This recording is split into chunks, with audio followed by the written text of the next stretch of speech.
गुरनानै हो गुरनानै नोंगौ नामा गायाखै माइखौनो हनै गसंनासो दं गाय दे गाय आगाव स्टेजावनो सारबाय समायोथ' बिराद मोजां समायो ने टेक्रे फंबाय बड'फा इउ एन ब्रह्म कलेजनि कालचारेल रेलियाव नोंथांमोनखौ बयखौबो बरायबाय लोगोफोर नोंथांमोनहा नायनो हागोन जोंनि दिनै कलेज उइकआव गासैबो डिपार्टमेन्टआ दिनै गावबा गाव दिनै कालचारेल रेलि बानायदों नोंथांमोनहा नायलांदों आदा रुजुरुमुआ खोन्थालांसिगोन जोंना बर' डिपार्टमेन्टआ हाबा जानायखौ लादों लोगोफोर जानायखौ लादों नोंथांमोनहा नायलांबाय था गोदार जुलिनि बर'नि हाबानि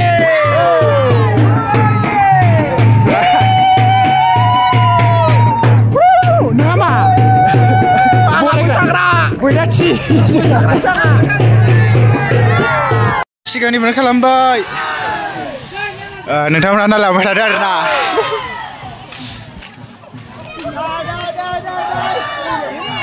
लागाव दे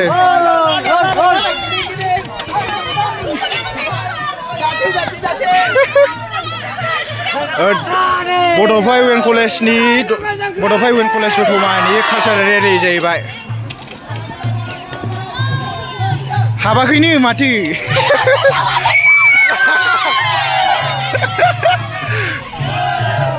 ओइ माबा बोरै नोंनालाय लोगोआ गैया ओमफ्राय ओरैनो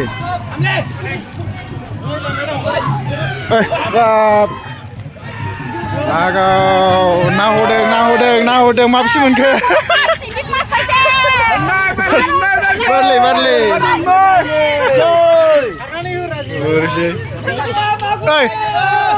लागाव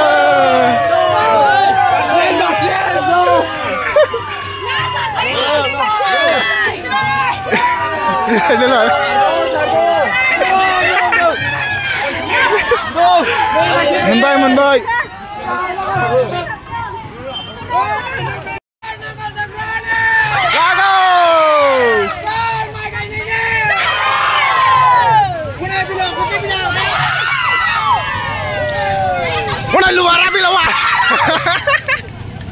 लोगोफोर बिथाङा आंनि लोगो गोदोनिफ्रायनो लोगोमोन आरोना बिथाङा बड'फा इउ एन ब्रह्म कलेजावहाय माने एसिस्टेन्ट मा डिपार्टमेन्टआव मोनलाय इडुकेसनावहाय मोजां जाबाय दे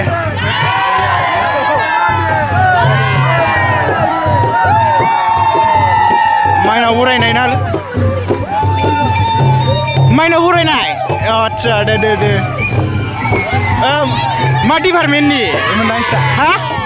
पलिटिकेल साइन्सनि दे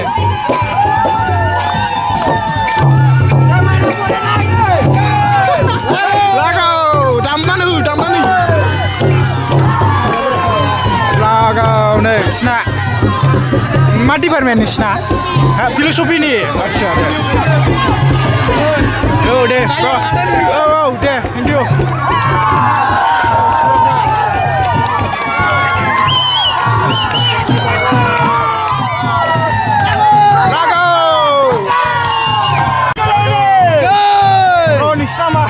जोंना बर' डिपार्टमेन्टनि हाबा बरायनाय लादों हिनजावजों हौवा गोदान दा बारलांफायाव गोग्लैदों बारलांफायाव फैबाय बोरो बिबारा सारदो बिबारा आच्छा नै बेनोमोन रायजोफोर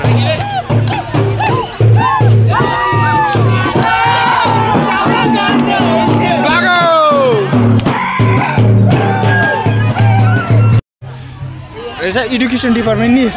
ओइ बा मोजां नोंसिना ओमफ्राय मा एम्फौ फिसिबावनाय इडुकेसन डिपार्टमेन्टनिनो एसे खाथियाव देखायोना आच्छा नै मालाय एम्फौ फिसिनाय मालाय नै माबा बालायलायबावदोंसै इन्दि बिलाइ एम्फौआ नै ना नै नोंसिना मा डिपार्टमेन्ट इडुकेसन ओमफ्राय बे बिनि गेजेरजोंहाय मा दिन्थिनो नागिरदों जेनेबा मानसिफोरनि सिगाङावहाय मा बे मोनसे बर' कालचार आरोना आच्छा मा होनो माने जोंनि बर'फ्रा बेखौहाय बानायो आरोना जोंनि जेनेबा न'खर जेनेबा एम्फौ फिसियो जाहैबाय ओमफ्राय बेजों जों जिबो बानायनो हायो बेलायनो जों जोमदों जोमनानै दंखायो नै माने आं नायसनाखै नोंथांमोना दा मिन्थिबाय नोंथांमोना जाय नायदों नोंथांमोना अननानै शेयार खालामना होबानो जाबाय आरोना फुरा माने जोंनि बड'फा इउएन ब्रह्म दतमा कलेजनिखौ माने नैबे कालचारेल रेलिनि गेजेरजों दिन्थिनाय जाबाय आरो इंलिश डिपार्टमेन्टनिफ्राय ब्रमोनहा लोगोफोर नैबे ब्रमोननिया माने इंलिश डिपार्टमेन्टनिफ्राय ओमफ्राय नोंथांमोना मा खोन्थाहरदो जोङो दुर्गा फुजानि एन्थमाव बे रेलिखौ माबानाय जादों दुर्गा फुजायाव जे बिदि गानो बिनि माबानाय जादों जोङो दिनै रेलि कलेजनिफ्राय रेलि लानाय जादों नालाय जों दिनै दुर्गा फुजा बेलेगनि ट्रेडिसनेल लानानै दावबायनाय जादों आरोना जों बर'बाबो माने बर' नालाय बर'निल' मा जादों बेलेगनिखौबो एसे ट्राइ नायनांगोन ना बेखायनो जों दा दुर्गा फुजानि एन्थम मडेलै ट्राइ नायदों आरोना बयनिखौबो लानांगौ आरोना औ बयनिखौबो लानांगौ औ दे गोजोननाय थाबाय ब्र औ मालाय आयौ नायनो मोजां मोजांथार एसे लोरा दुर्गा माके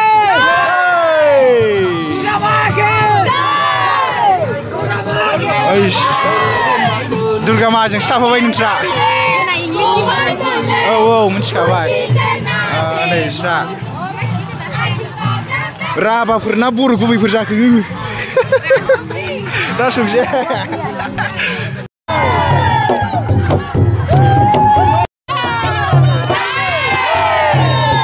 लोगोफोर नै जोंहा सानसोरां फंबाया माने खदाल लादों माने खबाय लादों खांख्राइ खुसिया माबा जावनाय आरोना माबायदि मोनदों मोजां मोनदों बिनि गेजेरजोंहाय मा जेनेबा मानसिफोरनो दिन्थिनो सानदों गोदो गोदायनि बर'निफ्राय माने ना गुरनाया जोंनि बर'नि मोनसे दोरों बादि बुंजायो बेखौनो फोरमायदों आरो जोङो रेलिनि गेजेरजों फोरमायनो दिन्थिनाय जादों आरोना ओमफ्राय ओरैथिं नै खबाय दे एसे जावनानै देखायदो आच्छा लागौ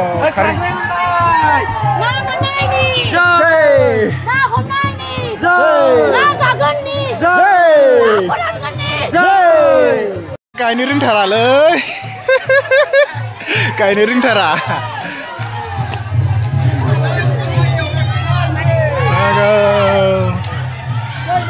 सुस्मिता माथो जाथारालै सुस्मिता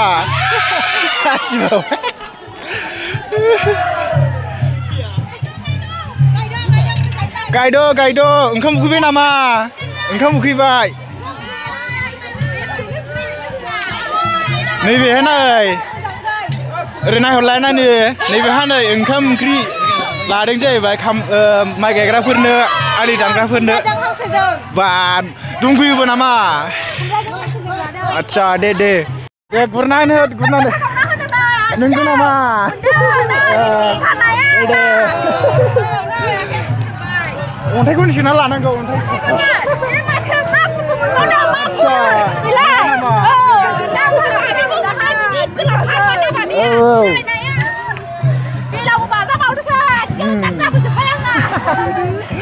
नायानो गाखोजागोन ना जायाथाय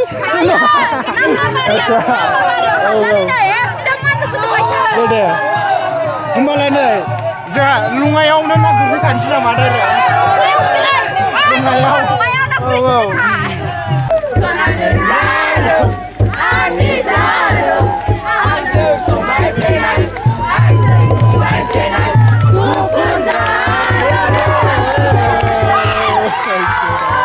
लोगोफोरजों माने बाजार मोनफैबाय आरोना दतमा बाजार मोनफैबाय बाजारनि मानसिफोरा माबायदि रिएक्सन खालामो नोंथांमोननो देखायनोसै आरो नोंथांमोना नायबाय थाबानो जाबाय बाजारनि मानसिफोरा बिराद माने लामायाव थानानै नायहरसोगारदों आरोना न'निफ्रायबाबो खोरखिजों नायहरदों दा बाजार मोनफैबाय मा रिएक्सन जायो बिथांमोना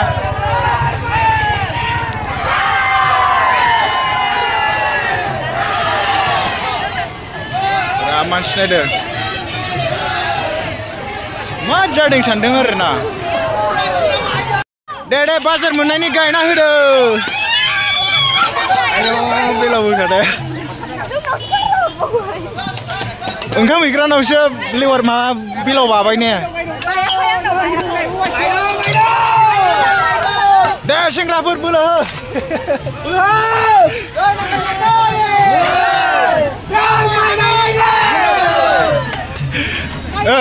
लावथि बायदिसो नुयो ब्रनिखौ गना फिसाद्रायबाय औ गना फिसाद्रायबाय नै जोंना हालेवग्राया मोसौआ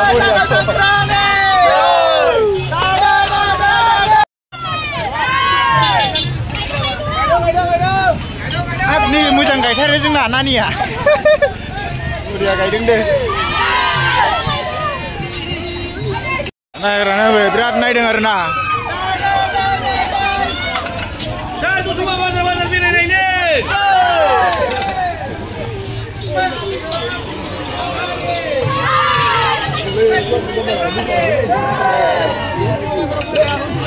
दखानदारफ्रा जोंना नायदों मोजां मोनदों अ दे दे बरिया गाबा सानै जोंना नायदों बाजारनि मानसिफोरा नायजोब्बायानो जानाय लोंनाय सिंनिफ्रायबो नायहरबाय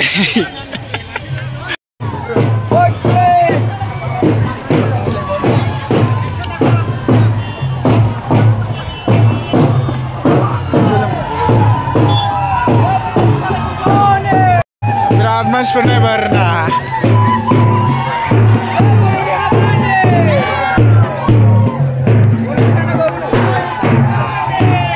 थारमाने जोंनि कालचारखौहाय बिदि रिलि खालामनानै देखायोब्ला गुबुन हारिफ्राबो नायो मिथियो आरोना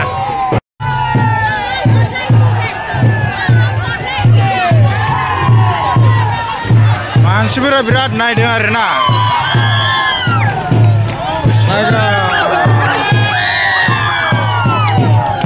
नायग्राफ्रा नै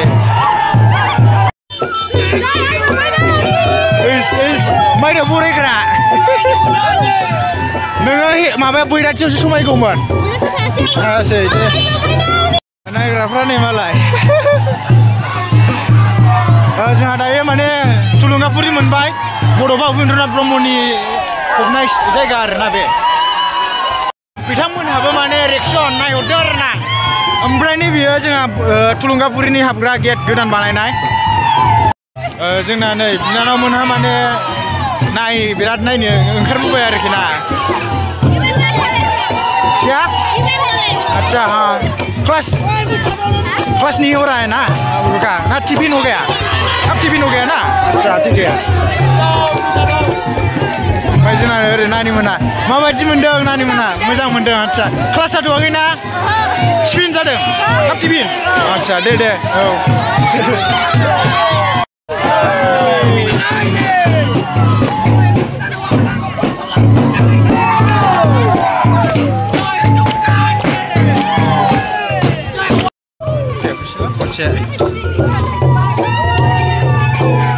उल्टा थाबायनानै मेङाखैनिसो जाला उल्टासो थाबायनांगौ जाबाय ने आथिं सायाखै उल्टा थाबायनानै सायाखै ओरै उल्टा थाबायनानै आथिं साया आथिं खस्थ' मोना खस्थ' देनां खामला गायनो लायनांगौ खामला गायनो लायनांगौ आयु हाबाब 1000 गाहाम अ जागोन दे जागोन दे जागोन ओमफ्राय नै हाब्रु नांबाय बिरादनो माइ गायसोगारग्रा जांख्रा नालाय अ लागाव गायनायावनो हालौफिनलांजोब्बाय सोला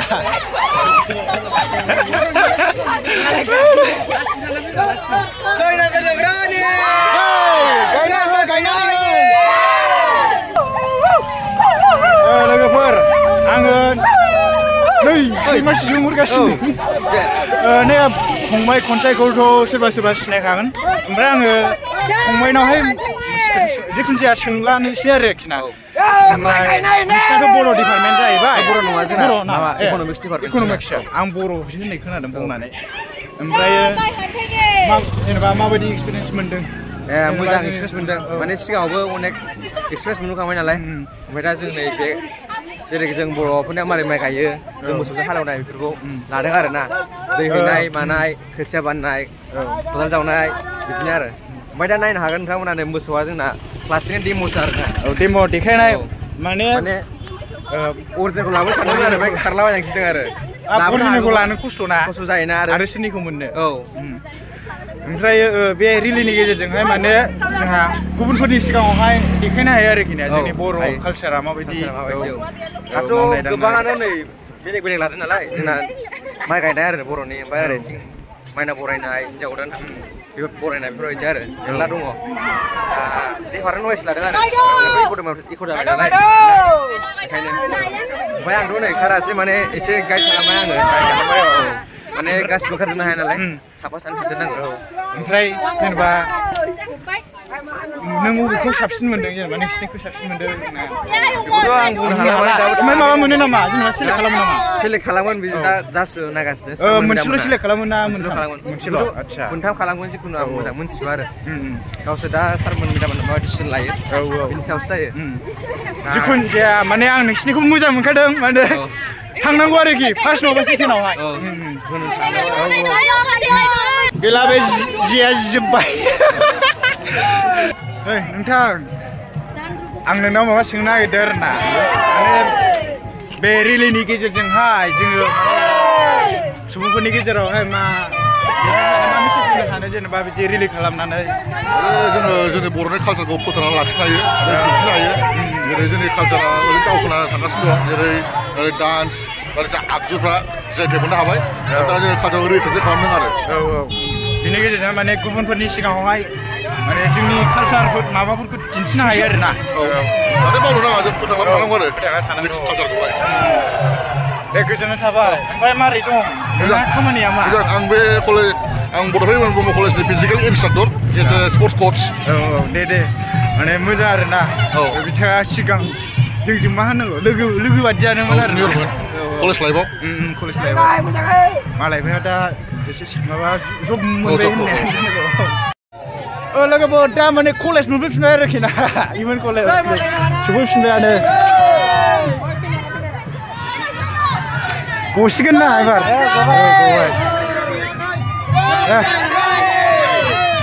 बरिया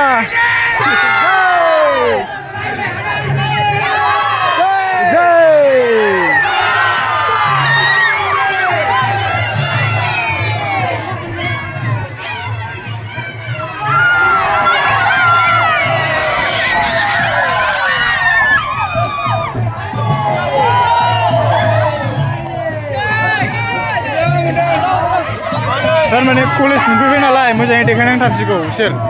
गला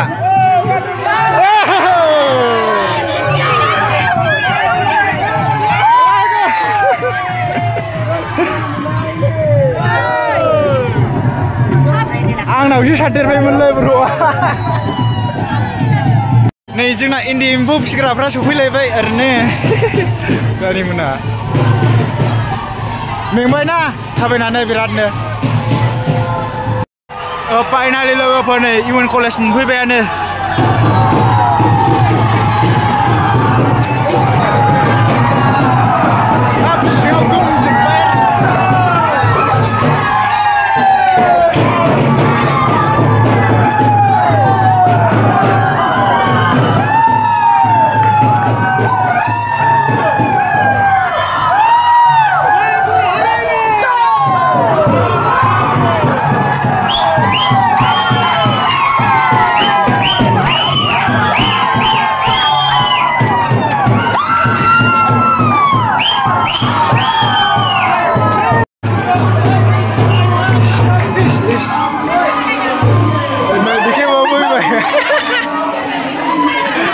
मोसा स्टेजआ बेनो लोगोफोर माने ओमफ्राय स्टेजआवहाय माने देखायनांगौ आरो ना लामायाव जा जा खालामबोदों बेखौहाय माइ गायनाय माइ गायनाया देखायखांबाय ओमफ्राय दानिया नै ना सारनायनि जानोसैलाय बरिया साबसिन स्टेजआव देखायहैनांगौ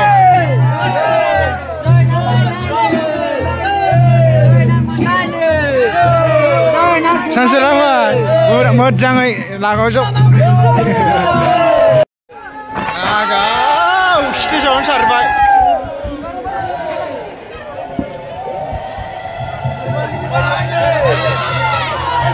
नैबे माइनाव बरायनायमोन लोगोफोर माने आं एसे लेट जाबाय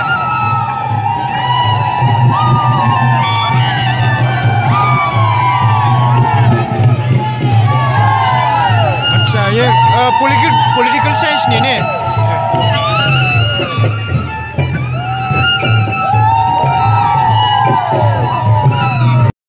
लोगोफोर नैबेयो जाहैबाय जोंहा बर' डिपार्टमेन्टनि थेख्रे फंबायमोननि माने हाबानि खुलुमबाय लोगोफोर जोंनि बर' डिपार्टमेन्टनि गोथार जुलिनि जोंना रेलिया गोथार जुलिखौ लादों आं नोंसिनिखौनो थांगोन बादि मोनदों आंनि मथे आरो आंनि साननाय आन्दासावहाय नायनोसै लोगोफोर ना मा जायो जिखुनु जादोला फार्स्ट सेकेन्ड थार्ड बेखौथ' मिथिला आं गावसोर इउनियन बडि आदामोनाबोमोन जाने मास्टारफोर जाने आंथ' मिथिला लोगोफोर नायगोन रिजाल्टआ मा ओंखारो आदा थाबाय थाबाय माने आं हाबाखौनो बांसिन मोजां मोनो नालाय बरिया गाखोदो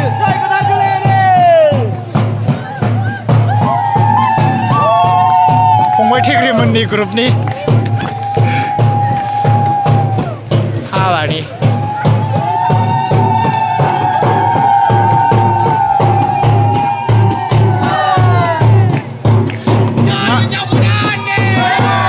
मालाय बिसोरसो खननै खननै हाबा जानो मोनसिगोन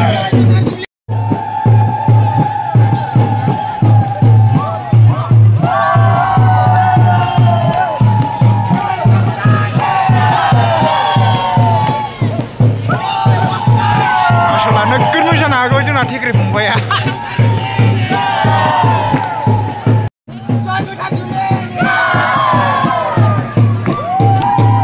ब्र आं नोंसिनिखौ ना देलायनायखौ बिराद मोजां मोनदों माने मोदायजोफोरबायदि नुखादों आरो ना बिसोरखौ सिख्लाफोरखौ सेंग्राफोरखौबो समायदों समायनाया दसे दे एक्सपिरियेन्सआ माबायदि मोनदों जेनेबा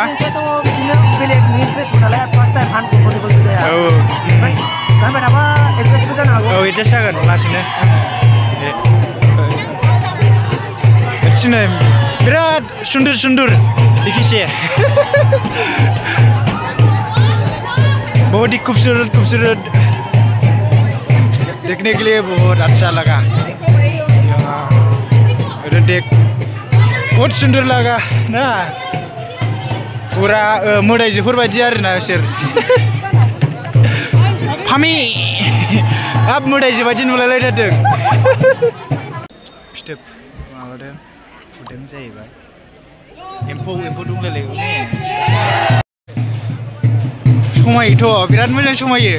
ने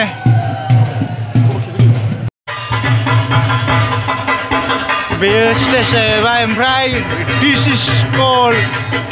बड'फा इउएन ब्रह्म कलेज दतमा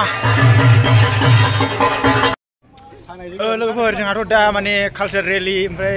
बेयो जोबनानै थांबाय आरो बेनिफ्राय स्टेज प्रग्राम जागासिनो दङ ओमफ्राय आङो दा माने थाबाय थानो हाला माखासे खामानि दं बेनिखायनो आं थांसिगोन आरो ओमफ्राय आङो थांनायनि सिगां एसे नै ब्र'मोनखौहाय देखायनो नागिरदों आरो जों ब्रिथि ब्र' ओमफ्राय जों दिदोममोन नामा ब्र'ना औ हेन्डसाम नुथारदों औ एसे हाबनानै नायहैदो आदा औ ओमफ्राय मोजाङै बेरायहैदो सिख्लाफोरखौ नायदो एसे इउनिभारसिटिखौ ना नों नायखांजोबनायखौ जों मारै नायबावनांगौ ओमफ्राय आंलाय मारै नायनांगौ आहा गाव नायखांजोबखानायखौसो नायफिनो मासि जाखो फाग्लाखा आंथ' लामायावबो नायदों सिङावबो नायदों जेरावबो नायजोबदों दहाय फैबानो जायोमोन ना खबरखौनो हरा नोंसोर आंना बिदिनो मोजां ओमफ्राय नै जेन' मैया बिथांनि चेनेलखौ अननानै रावबो दानाय नुवालै ओरैनोसो बुंदों मैया बार्थडेआव मा जाहोखो बियो जेबो गैया बिसो मिथिगौ बिथांनि चेनेलनिफ्राय आंनो सासे नांगौ जिखुनु आं नांथारगौ धरना होनाय जागोन मिथिया सिख्ला नांगौ सिख्ला नांगौ सासे नांगौ दे हाबा जागोदानबाबो जायो सोर फसायो बिथांखौ आंनोबो सासे नांगौ आंनोबो क्रासखा बयनिबो क्रासखा दंबावोसो नाङोना औ दे होमबा आं चेनेलखौ फानबाय फानाखै माथो फानबाय नङा थगायदों चेनेलखौ फानबाय आं गाइस माबा होननानै हरदो दे नै खोनाबाय आंनिखौ थाब 20K खालामनानै होनो थिनला 20K खालामना हरलाय गाइसमोन मा जाहोगोन नों 20K आव मोनसे स्पेशल माने मा होनलाय सेलेब्रेट खालामगोन सेलेब्रेट खालामगोन खालामनो हागौ रुजु रुमुनिखौबो नुनो हागौ औ दे बेखौबो नुनो हागौ हिनजावखौनो होनबा दे बैखौसो औ रिभिल खालामगोन औ दे औ ओमफ्राय दे थांसैनो बियो आं थांसै आलफ्रेडनाव थांनांगौ ओमफ्राय दे फंबाय जोंना मेनानो नै बिथांमोनासो माने बिथांमोनासो सालायदों आं सालायाखै इउनियन बर्डनि आदामोन सालायदों आदसा होमबाबोथ' नों बाहागो लादोंना माबायदि मोनखो दे बाहागो लानानै जोबोद मोजां मोनदों जे गोसोआ जोबोद मोजां मोनदों आरो लोगोफोर बरियानो ओमफ्राय जोंनि कलेजाव फैनानै देखायफैनो हानानै आदाया माबायदि मोनखो आंबो बिराद मोजां मोनदों मोजां मोनदोंना रिलि खालामनायखौथ' पुरा बरिया मोजां मोनदों आं माने गासिबो जोंनि बर'नि ट्रेडिसनेल ओमफ्राय कालचार गायनाय फुनाय जेखाइ खबाइ ना गुरनाय जों मा हुदा जेनेबा जोंनि रायजो जानायावहाय जेनेबा मा बाहायो मा सोलियो जोंनि माबायावहाय संसार जानायाव बेखौ देखायनाय जादों आरोखि ना जोंनि कलेजाव लोगोफोर माने गासिबो डिपार्टमेन्टआ देखायजोबदों आरो दा आलदा आलदा देखायदों ओमफ्राय जोंना जुलि जानाय हाबा जानायखौ देखायदों आरो ना लोगोफोर बेनोसै बयनाबो मोजां देखायदों हौवा गोदान हिनजाव गोदानजोंबो एसे फट' लाबाय आङो मोजां समायदों आरोखि ना जोंनि बर' हारियावहाय माने हाबा लानाय ओमफ्राय बेथ' जेनेबा जेबो नंला दे माने ब्रह्मआबो जाहैबाय बाथौआबो जाहैबाय बेयो माने माया बे हाबा जानाय बर'फोरनि ब्रह्म बाथौजों खोथा गैला बा हिन्दुआ जिखुनु जाया हिन्दुनि आरोना दा होमबा लोगोफोर नोंथांमोना बे भिडिअखौ नायनानै मोजां मोनदोंब्ला अननानै लाइक कमेन्ट खालाम ओमफ्राय जाय नोंथांमोना मोजां मोनो शेयार खालामनानै होबानो जाबाय फेसबुक वाट्सएप जेरावबो आरोना दा भिडिअखौ बेखिनियाव फोजोबनोसै आंना माने गोजोननाय थाबाय आदाया जे जोंनि कलेज उइकनि कालचारेल रेलिखौ जे खोन्थाफैदों गोजोननाय थाबाय thank you for watching bye